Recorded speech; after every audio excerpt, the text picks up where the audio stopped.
ಪ್ರತಿಭಟನಾ ನಿರತ ಯುವತಿಯ ಕಪಾಳಕ್ಕೆ ಹೊಡೆದ ದೆಹಲಿ ಪೊಲೀಸ್ ಇಲಾಖೆಯ ಡಿಸಿಪಿ ಸಂದೀಪ್ ಲಂಬಾ ಭಾರೀ ಟೀಕೆಗೆ ಒಳಗಾಗಿದ್ದಾರೆ. ವಿದ್ಯಾರ್ಥಿ ಪ್ರತಿಭಟನೆಯ ವೇಳೆ ಅವರು ಯುವತಿಗೆ ಕಪಾಳ ಮೋಕ್ಷ ಮಾಡುವ ವಿಡಿಯೋ ವ್ಯಾಪಕ ಪ್ರಮಾಣದಲ್ಲಿ ಹಂಚಿಕೆಯಾಗಿದೆ. ಅವರ ಮೇಲೆ ಕ್ರಮ ಕೈಗೊಳ್ಳುವಂತೆ ಸೋಷಿಯಲ್ ಮೀಡಿಯಾದಲ್ಲಿ ಒತ್ತಾಯಿಸಲಾಗಿದೆ.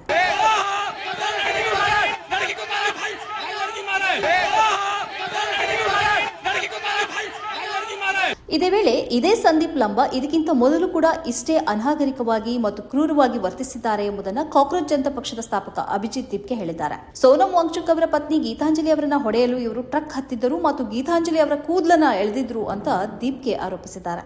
सोनम सर की वाइफ के बाल खींचकर घसीट कर लेकर जा रही है पुलिस उन्हें. देखिए अभी भी पुलिस ಈ ಘಟನೆಗೆ ತೃಣಮೂಲ ಕಾಂಗ್ರೆಸ್ ಸಂಸದೆ ಮಹುವಾ ಮೈತ್ರಾ ತೀವ್ರ ವಿರೋಧ ವ್ಯಕ್ತಪಡಿಸಿದ್ದಾರೆ. ಅವರು ಕೇವಲ ತನ್ನ ಕೆಲಸವನ್ನ ಮಾಡ್ತಾ ಇರಲಿಲ್ಲ, ಪ್ರತಿಯೊಬ್ಬರ ಹೆಸರನ್ನ ನಾವು ನೆನಪಿಟ್ಕೊಳ್ತೇವೆ, ಇವರನ್ನ ನ್ಯಾಯಾಲಯಕ್ಕೆ ಕೊಂಡೊಯ್ಯುತ್ತೇವೆ, ಇವರಲ್ಲಿ ಮೊದಲು ಸಂದೀಪ್ ಲಂಬಾ ಅವರನ್ನ ಕೊಂಡೊಯ್ಯುತ್ತೇವೆ ಎಂದು ಮಹುವಾ ಎಕ್ಸ್ ನಲ್ಲಿ ಪೋಸ್ಟ್ ಮಾಡಿದ್ದಾರೆ. ಈ ವ್ಯಕ್ತಿಯನ್ನ ಗುರುತಿಸಿ ಅವರು ಎಲ್ಲಿ ವಾಸಿಸುತ್ತಿದ್ದಾರೆ, ಅವರ ದಾಖಲೆ ಏನು, ಕಾನೂನು ತಂಡಗಳು ದಯವಿಟ್ಟು ದಾಖಲೆಗಳನ್ನು ಸಂಗ್ರಹಿಸಲು ಪ್ರಾರಂಭಿಸಿ ಎಂದು ಕೂಡ ಅವರು ಹೇಳಿದ್ದಾರೆ. ಕಾಂಗ್ರೆಸ್ ನಾಯಕ ಕೆಸಿ ವೇಣುಗೋಪಾಲ್ ಕೂಡ ಈ ವಿಡಿಯೋವನ್ನು ಹಂಚಿಕೊಂಡಿದ್ದಾರೆ. ಇದು ಯೂನಿಫಾರ್ಮ್ನಲ್ಲಿರುವ ಅಮಿತ್ ಶಾ ಅವರ ಗೂಂಡಗಳ ನಿಜವಾದ ಮುಖ ಎಂದು ಅವರು ಬರೆದಿದ್ದಾರೆ. ಸಂದೀಪ್ ಲಂಬಾ ಅವರಂತಹ ಅನೇಕ ಪೊಲೀಸ್ ಅಧಿಕಾರಿಗಳು ವಿದ್ಯಾರ್ಥಿನಿಯರ ಮೇಲೆ ಹಲ್ಲೆ ನಡೆಸಿದ್ದಾರೆ. ಪೊಲೀಸ್ ಅಧಿಕಾರಿಗಳು ತಮ್ಮ ಬ್ಯಾಡ್ಜ್ಗಳನ್ನು ತೆಗೆದಿಟ್ಟು ಅಪ್ರಾಪ್ತ ವಯಸ್ಕರನ್ನ ಹೊಡೆಯುವ ಲೆಕ್ಕವಿಲ್ಲದಷ್ಟು ವಿಡಿಯೋಗಳಿವೆ.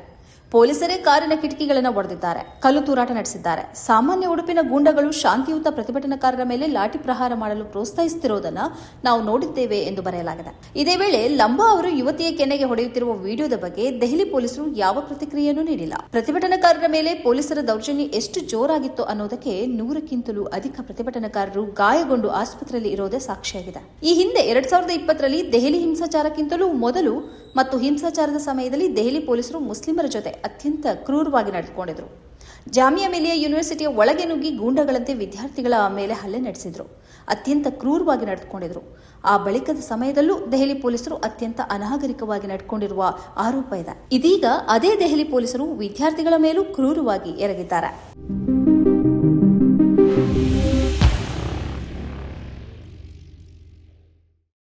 ಈ ಕಾರ್ಯಕ್ರಮದ ಪ್ರಾಯೋಜಕರು ಗಡಿಯಾರ್ ಗ್ರೂಪ್ ಆಫ್ ಕಂಪನೀಸ್,